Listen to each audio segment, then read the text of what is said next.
마이너스 되는 요인은 자기 인지가 안 된 상태에서 너무 지나친 자신감을 보여준다. 그리고 근거 없이 그냥 가구나 아니면 뭐 자기의 동기 이런 것들만 자꾸 이야기한다. 이런 것들이 조금 마이너스 요인이 될 것 같고, 자기가 말할 때 태도들을 한번 찍어보고 갔으면 좋겠어. 자기가 알지 못하는 그런 습관들이 면접 때 너무 많이 나오게 되는데 그런 습관들이 불편할 때가 조금 많이 있어. 그리고 그 이외에 마이너스 되는 요소들은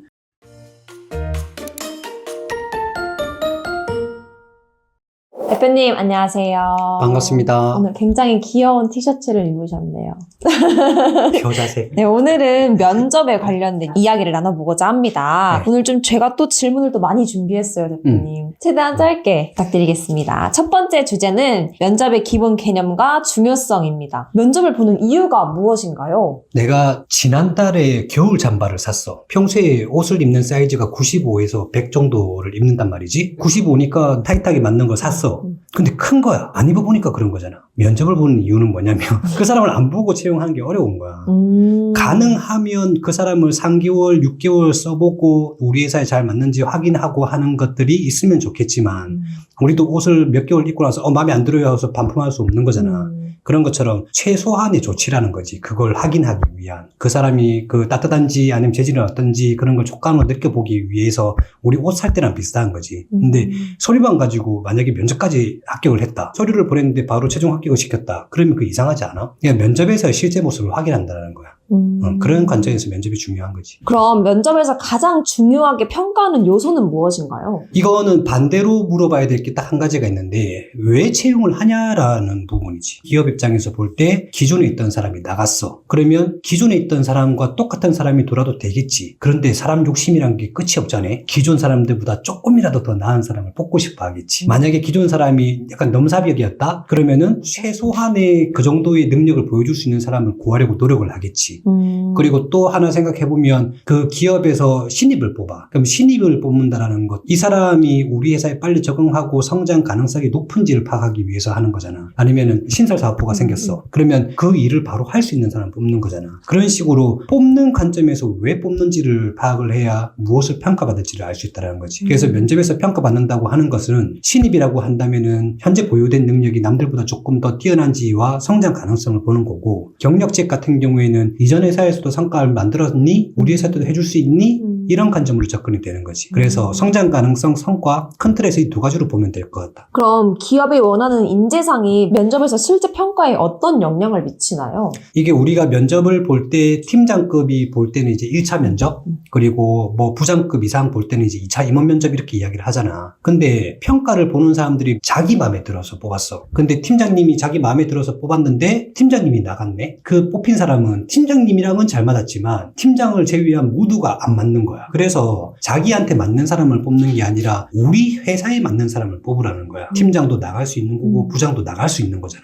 그래서 회사의 인재상이라고 하는 것들은 회사의 회장님 혹은 사장님 그런 사람들이 길게 보는 가치관, 우리 회사에서 일할 때 필요한 기본적인 태도 이런 것들을 설정을 해놓은 건데, 그래서 인재상이라는 것들이 평가표에 들어가는 이유가 그 회사에 맞춘다는 거야.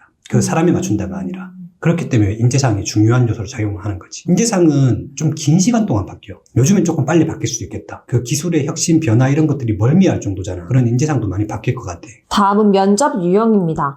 기업의 규모나 업종에 따라서 면접 방식이 달라지나요? 이에 따라서 어떻게 준비해야 할까요? 기업 규모마다 다르다라고 하는 건 그 사람들이 평가하는 시스템, 구조, 방법 이게 과학적이냐 체계적이냐 이런 차이점이 있기 때문에 기업 규모마다 조금 다를 수 있다고 봐. 아무래도 큰 기업 같은 경우에는 더 많은 시간 동안 더 정교하게 평가를 하게 되겠지. 작은 기업 같은 경우에는 그 정도로 사람을 대해야 된다는 느낌이 조금 없기도 한 것 같아요. 어떨 때는 섭섭해 보이기도 하더라고. 그래서 그 기술이 얼마나 있냐 없냐 관점에서는 기업 규모가 조금 연결이 될 것 같고, 내 생각에는 업종도 굉장히 영향을 많이 미치는데 그 업종이 영향을 미치는 이유는 뭐냐면, 예를 들어서 뭐 패션 업계다 아니면 그냥 뭐 유통업계다 이런 업종보다는 업종이 잘 될 때가 있고 안 될 때가 있잖아. 잘 될 때라는 말은 돈이 벌릴 때라는 말인 거고 안 될 때는 돈이 안 벌릴 때라는 말인 거잖아. 잘 되는 그런 돈이 벌어지는 곳에서의 평가 기준과 돈이 좀 없는 곳에서의 평가 기준은 조금 바뀔 것 같다. 예를 들어서 돈이 좀 없는 기업들 같은 경우에는 당장 일을 해낼 수 있는 사람 관점으로 조금 평가가 될 거고, 기존보다 더 잘했던 사람을 뽑으려고 할 거고, 돈이 조금 있는 기업이라고 한다면 그 다음 넥스트를 위한 성장 가능성, 아니면 혁신에 대한 관심, 이런 쪽으로 좀 접근이 될 거란 말이지. 그런 측면에서 기업 규모 업종별로 평가에 대한 관점이 달라질 수 있긴 하지만 그게 반드시라고 하기는 어려울 것 같다. 그 회사의 인사 선발 체계가 잘 갖춰져 있냐 안 갖춰져 있냐, 그것도 연관이 많이 있기 때문에 반드시라고는 설명하기 힘들 것 같아. 네, 요즘 발표 면접, 토론 면접 이런 거 되게 많이 보고 있는데요. 무엇을 평가하기 위함인가요? 발표 면접, 토론 면접은 시뮬레이션 평가 도구라고 이야기를 해. 시뮬레이션 평가 도구 말고 일반적으로 보는 것들은 우리 대부분 구술 면접에서 끝나지. 근데 기업 규모가 클수록 발표 면접, 토론 면접, 뭐 역할 연기, 인바스켓 이런 등등의 평가를 들어가게 되는데 그게 다 시뮬레이션 평가라는 뜻인 거야. 시뮬레이션이란 건 뭐냐면 직업적 상황에서 발생할 수 있는 그런 환경을 시뮬레이션 한다는 거야. 그러면 내가 회사에 들어가서 컴퓨터 앞에 앉아가지고 있는 그 모습은 내 일에 필요한 도구를 가지고 일하는 것들인 거잖아. 그리고 그걸 가지고 팀장님 이거 끝냈어요 하면서 보여줄 거 아니야. 그리고 나서 팀장님한테 통과가 되고 나면은 그 팀장님은 다른 팀에 가가지고 이번에 기획한 게 이겁니다. 공유해 줄 테니까 협조해 주십시오라고 할 수 있는 거잖아. 그러면은 첫 번째로는 나 혼자 일하는 개인의 능력이 있는 거고, 내가 일했던 것들을 누군가한테 보여주고 설득하거나 아니면 공유하는 대인적 능력이 되는 거고, 그 팀과 아니면 그 옆에 이제 지원 부서의 그 팀과 팀 단위의 다대다 이런 능력들을 본다라는 거지. 그러니까 실제 우리 업무 환경에서 일할 수 있는 능력이 개인 능력, 대인 능력, 집단 능력 이렇게 세 개로 크게 구분이 된다라는 거야. 그러면 개인 능력을 보기 위한 가장 좋은 도구는 뭘까? 기본적으로 보고서 작성 같은 것들을 이제 시뮬레이션 평가 도구를 많이 쓰거든. 그리고 옛날에는 논술 시험도 그런 비슷했다고 볼 수 있지. 근데 발표 면접 같은 경우에는 자기가 발표하기 위해서 자료를 만들어야 되잖아. 그리고 누군가를 설득해야 되잖아. 개인 능력 플러스 대인 능력까지 보는 능력이라고 볼 수 있겠지. 그리고 토론 면접 같은 경우에는 팀 대 팀 같은 집단에서의 능력을 평가하기 위해서 그런 평가 도구를 쓰는 거야. 그 세 가지의 평가 도구를 골고루 써서 이 사람이 우리 회사에 들어왔을 때 각각의 상황에서 어떻게 일하는지를 보기 위해서 평가하는 게 대기업의 평가 도구라는 거지. 근데 작은 기업들일수록 이게 무엇을 보는지를 잘 모를 거 아니야. 그러다 보니까 단순 구술 면접만 보는 경우가 많겠지. 그렇군요.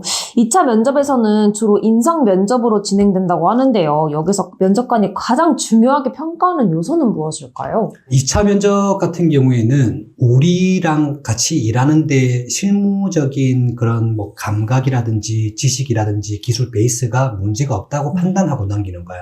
그러면은 우리 회사에서 일단 일은 할 수 있을 것 같은데 우리 회사의 분위기에 맞춰서 오래 일할 수 있냐? 협조적으로 일할 수 있냐? 그리고 책임감을 가지고 일할 수 있냐? 이런 것들을 보게 되는 거겠지. 일에 대한 능력은 있지만 우리 회사랑은 안 맞을 수 있잖아. 그게 우리 회사의 인재상이라고. 그래서 인재상 쪽은 거의 인성적 역량이 많이 들어가게 되는 거고, 그런 역량들을 최종적으로 검토해서 우리 회사랑 오래 다니려고 하는 거지. 그러니까 기업에서 생각하는 그런 인재상들이 있는 기업도 있고 없는 기업들도 있겠지만 대부분은 오래 협력적으로 책임감을 가지고 일할 수 있는 인재인지 이런 것들을 볼 가능성이 높아.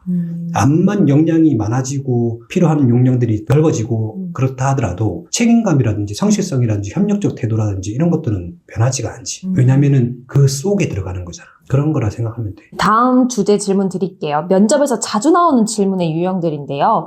30초나 1분 자기소개를 요청할 때 짧지만 강렬한 인상을 남기는 방법이 따로 뭐 있을까요? 왜 짧지만 강렬한 인상을 남겨야 될까? 그 생각이 들어. 예를 들어서 내가 강렬한 사람이 아니야. 1분 자기소개를 강렬하게 남겼어. 그 이후에 면접은 어떻게 해야 될까? 뒤에 이어질 면접을 고려해서 강렬하게 남겨야 더 질문을 많이 받지 않을까 느껴지는 건데, 강렬하다기보다는 본인의 모습이 어떤지를 명확히 보여주면은 그렇게 강렬하게 남기지는 않아도 될 것 같아. 원래 강렬한 사람이 처음에 강렬하게 보여줬다가 그 뒤에도 강렬하다, 뭐 그건 괜찮을 수 있다고 보는데 1분 자기소개를 그렇게 준비했다가 그 이후에 자기가 평소 모습이 그렇게 대처하지 못한다고 한다면은 오히려 역효과가 일어날 수 있을 거라 생각이 들고 그냥 자기의 본 모습, 실제 모습 보여주는 게 나는 일본 자기소개라 생각하거든.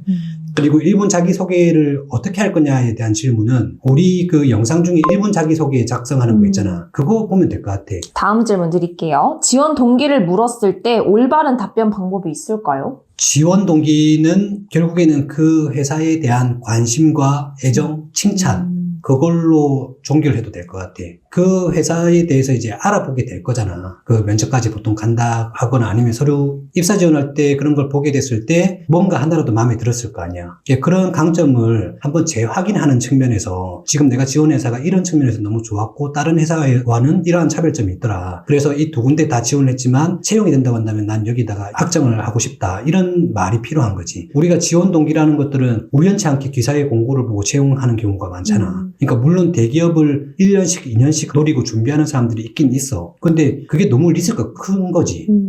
올해 준비하다 안 돼서 내년에 준비는 또 안 되면 어떡해. 그래서 결국에는 다양한 기업들을 보게 되고 우연치 않게 그 시기에 걸린 기업들을 지원하게 되는 건데 지원 동기는 솔직하게 쓰면 또 안 되는 거지. 그래서 기업 칭찬을 하라는 소리인 거야. 그럼 이직 또는 공백기가 있을 경우 이와 관련된 질문이 나왔을 때 현명하게 대답하는 방법이 있을까요? 이직 같은 경우에는 만약에 내가 조금 규모가 작거나 매출이 조금 작거나 그런 회사에서 조금 더 높은 기업으로 간다라고 했을 때는 내 능력도 조금씩 성장하고 있는데 욕심이 조금 더 커졌습니다라고 이야기하는 게 상대방이 듣는 관점에서 볼 땐 더 질문하기 어려운 구조가 만들어지기 때문에 그게 답변이 좀 편할 거고 만약에 이전 회사가 좋은데 작은 데로 이직을 한다? 그 답변은 나는 오히려 더 어려울 것 같아. 거기가 너무 힘들어서요라고 하면은 상대방은 무슨 생각을 할까? 우리 회사는 더 힘든데? 그래서 욕심을 부려서 큰 데 가는 데는 답변이 어렵지는 않아. 근데 자기가 조금 줄여서 간다? 개별적으로 내가 모든 사람한테 공용된 걸 해줄 수는 없을 것 같아.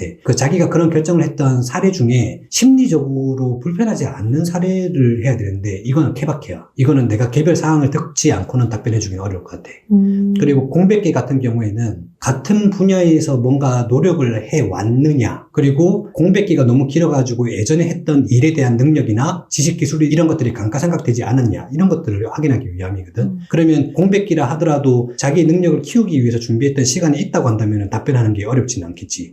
근데 그게 없는 사람이 답변이 어렵게 되는 거야. 그런 경우에는 이것도 연차별로 많이 다를 것 같아. 나는 제일 많이 이야기하는 것 중에 하나가 뭐냐면은 처음엔 회사가 힘들어가지고 그만뒀는데 나와보니까 더 힘들더라. 그래서 앞으로는 안 그만둘 생각이다. 그래서 그냥 솔직하게 이야기하라는 거야. 힘들어서 그만둔데 친구들 이야기 들어보니까 내가 제일 쉬웠던 것 같더라. 그런 식으로 이야기하면 또 상대방이 질문할 거리 없어져 버려. 적어도 그러면 쉬어본 경험을 하면서 이게 직장이라는 게 얼마나 중요한 건지를 깨달은 사람이구나라고 느끼기 때문에 그런 답변은 그 이후에 좀 편해지는 게 있어. 단순히 핑계대면서 도망가는 답변을 하다가는 결국에는 발목 잡혀서 떨어지게 될 가능성이 높다. 마지막으로 하고 싶은 말이 있나요? 라고 했을 때 답변을 어떻게 하면 좋을까요? 면접이라고 하는 것들은 그렇게 편한 과정에서 이루어지는 건 아니잖아. 그러다 보면은 내가 답변을 했는데 답변을 하는 도중에 이거 아닌데? 라고 생각했던 것들이 있을 수도 있어. 그리고 상대방도 내가 원하는 답이 그게 아니었는데 하면서도 다시 재질문을 못하고 넘어가는 경우가 있어. 그렇게 넘어가잖아. 예를 들어서 S, A, B, C, D 등급 중에 그 답변은 몇 등급으로 들어가게 될까? 보통 A가 보통이거든. A, B 그러니까 보통이나 보통 이하로 빠지게 돼. 그러면 그런 것들이 시간이 지났을 때 교정을 안 하게 되면 결국 그 점수를 남게 된다는 거지. 그래서 마지막 할 말 때는 물론 면접관들이 지금은 이제 평가는 끝났고 이제 편하게 대답해도 된다라고 해서 마지막 할 말을 물어보는데 그때 그 지원자가 아까 면접관님 질문에 이런 대답을 했어야 되는데 제가 정신없이 이야기하다가 이렇게 답변했는데 실제로는 그렇지 않다. 아까 그 질문에 지금 되돌아봤을 때 나는 이렇게 답변을 하고 싶다라고 이야기하면 그 B가 A로 올라가거나 S로 올라갈 수도 있다는 거지. 마지막 할 말에서 각오를 쓰는 것도 나쁘진 않아. 안 하는 것보다 나으니까. 근데 마지막 할 말에는 면접 과정 중에 있었던 조금 잘못된 케이스를 바로잡는 정도 답변해 주는 건 나쁘진 않을 것 같다. 다음 주제는 면접에서 하지 말아야 할 것입니다. 대표님은 면접 평가자로서 많은 면접을 보셨을 텐데요. 면접관으로서 지원자의 어떤 태도나 행동이 부정적인 인상을 받았던 적이 있으신가요? 목소리의 진정성? 약간 말을 할 때 막 이런 사람들도 있고 계속 겉도는 느낌의 말. 그러니까 나는 그 사람은 이제 그 말이 날린다라고 이야기를 하는데 듣고 싶은 말이 없고 그냥 그 주변에서 맴도는 말을 하는 사람들 같은 경우에는 괴로운 시간이 지나가더라고. 기분 나빴던 케이스 같은 경우에는 자신감이 너무 지나치게 넘쳐 보였던 사람? 자신감이 넘치려고 한다면은 근거된 조건들이 있을 거 아니야. 그만한 경험을 했거나 남들이 어려워하는 걸 해냈거나 그런 거 있어야 되는데 그냥 말만 그런 사람들도 있어. 그래서 그 최근에 사례나 그랬던 경험이 있냐 물어보면은 없대. 그런 사람들 근거 없는 자신감들은 굉장히 불편한 부분이 있더라고. 그런 사람들은 나중에 자기가 그걸 이룩해내지 못한 것에 대한 핑계를 대는 느낌의 말을 많이 하는 듯한 느낌이 들더라고. 이것도 케바케이긴 한데 내가 불편했던 건 좀 그런 거였어. 그러니까 근거 없이 말하는 거. 자신의 태도가 평가자한테 보여주는 그런 태도인데 그 습관이라든지 고개를 갸우뚱하고 막 이런 말을 한다든지 그런 것들이 좀 불편해 보였던 게 있었던 것 같아. 그럼 면접 도중 예상치 못한 질문을 받았을 때 당황하지 않고 답변하는 팁이 있을까요? 당황하지 않는 방법이 있을까? 그건 내가 지난번에 부담 많이 느끼는 친구한테 썼던 말인데 그 면접관들을 이제 문어 대가리라고 이제 내가 봐라. 이게 면접관이 메모하고 지원서 넘기고 하면서 손을 막 쓰는 건 이제 문어 다리인 거야. 그러니까 문어 대가리라고 생각을 하고 연상을 하고 쳐다보면은 문어가 각기 각색 다 다양하게 생겼단 말이지. 그렇게 생각하면 나쁘진 않아. 그리고 그 사람도 사람이고 나도 사람이고 다 똑같은 힘든 짐을 지고 있는 사람이거든. 처음부터 마음을 좀 놓고 가야 되는 부분이 있는 거고 예를 들어서 중간에 돌발 질문이 내가 굉장히 불편해졌거나 아니면은 사기치다 걸렸다거나 아니면 과하게 포장을 했다가 이제 그게 조금 찔리면 얼굴이 빨개지면서 이제 당황하게 되지.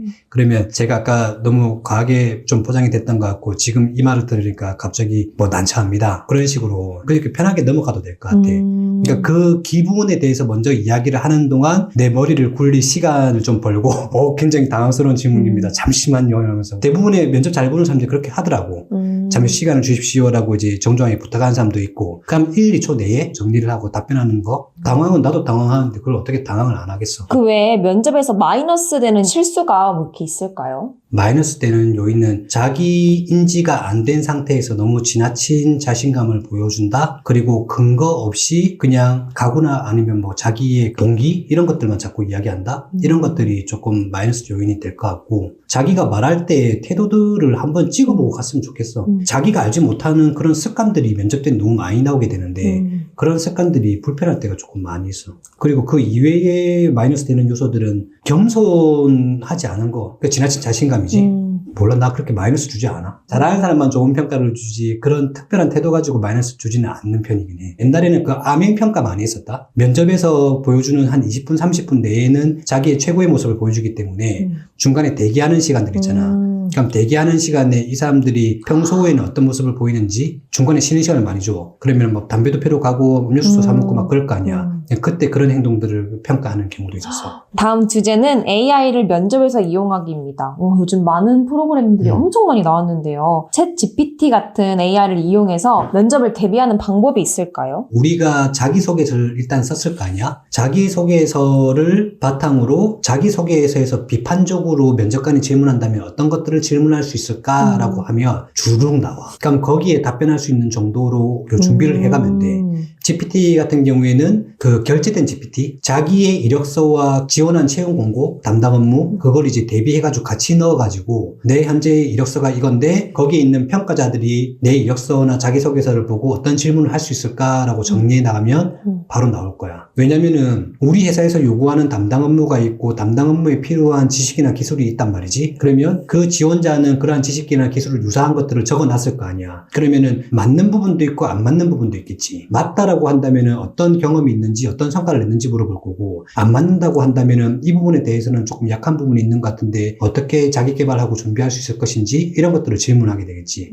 그런 측면에서 이력서, 채용 공고, 담당 업무 이런 것들을 놓고 비판적으로 물어봐줘라고 하면 다 할 거야. 마지막으로 면접관을 교육하는 평가자로서 면접에 대한 마지막 꿀팁 하나 알려주세요. 좋아요, 구독, 알림 설정까지. 서류 전환편에서 이야기했던 건데 평가자들은 관찰할 수 있는 게 행동밖에 없어요. 있어요. 그 사람의 행동. 구술 면접에서는 말하는 것들도 행동이 되는 거고, 시뮬레이션 면접에서는 발표하는 모습, 토론하는 모습, 그리고 무언가를 만드는 모습, 이런 행동들을 보게 된단 말이야. 근데 그 행동들이 그 상황에 적절한 행동이냐 아니냐, 그 상황에서 가장 우수한 행동이냐 아니냐를 가지고 평가를 한단 말이지. 그러면은 여러분이 면접을 볼 때 어떠한 행동을 해서 그 행동이 옳은지 아닌지, 적절했는지 아닌지, 우수한지 아닌지를 평가받는다라는 거야. 그러면은 면접을 할 때 내가 어떤 상황에서 남들은 이렇게 행동을 하겠지만 나는 이러한 이유 때문에 이렇게 행동을 했다. 그러면 남들보다 더 뛰어난 행동을 한 이유를 설명해 주면서 말하는 것들이 더 좋은 평가를 받게 된다는 거지. 적절한 상황에서 적절한 행동을 했느냐, 어려웠던 상황에서 그걸 해결하기 위한 우수한 행동을 했느냐, 그것만 평가된다는 것만 잘 이해하면 될 것 같아. 상황에 맞는 행동, 그게 제일 중요하다.